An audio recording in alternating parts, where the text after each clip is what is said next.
Oke. Jadi pertanyaannya, bagaimana mendapatkan keselamatan sebagai orang percaya kepada Yesus, ya kan? Jadi bagaimana cara mendapatkan keselamatan itu melalui Yesus, ya kan?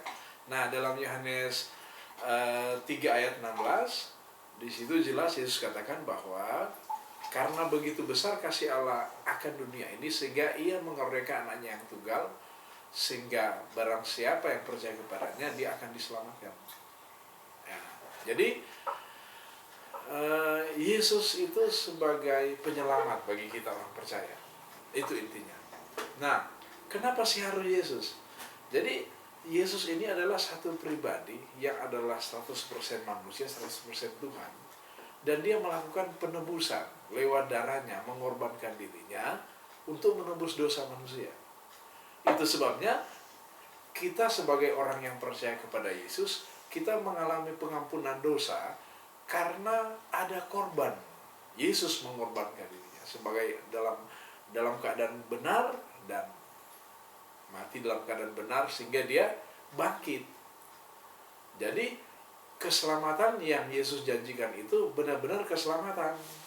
Karena dia dari surga, dia adalah dikandung dari Roh Kudus, dari Allah. Dan setelah dia dikandung Roh Kudus, dia datang ke bumi menjelma menjadi manusia. Nah, dalam keadaan manusianya dia tidak pernah berbuat salah dalam keadaan benar. Dan sampai dia mati dan dia bangkit lagi. Makanya dia ajarkan bahwa akulah jalan kebenaran dan hidup. Gitu.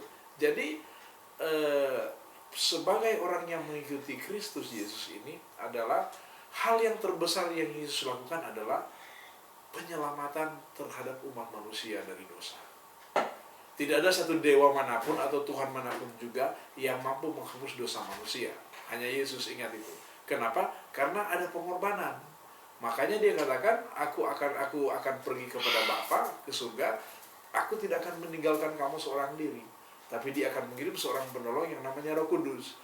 Nah, ini menandakan bahwa Yesus menyediakan tempat di surga. Dan dia tahu surga itu karena dia berasal dari surga. Makanya dia berbicara bahasa-bahasa surgawi. Itu. Jadi keselamatan yang Yesus berikan adalah ketika kita percaya, memang benar ketika kita percaya kepada Yesus sebagai Tuhan, kita diselamatkan. Itu rahasia penyelamatan. Oleh sebab itu, keselamatan yang Yesus berikan ini memang benar-benar ada satu pemulihan dan pengampunan dosa. Nah, itu Yesus sebagai juru selamat. Jadi kita perlu bersandar kepada Tuhan, kita perlu mengimani, dan kita perlu tahu bahwa darah Yesus itulah tercurah bagi kita. Oke? Jadi keselamatan yang Yesus berikan adalah keselamatan yang tidak bisa diberikan oleh dunia dan tidak bisa diberikan oleh nabi atau dewa manapun atau Tuhan manapun.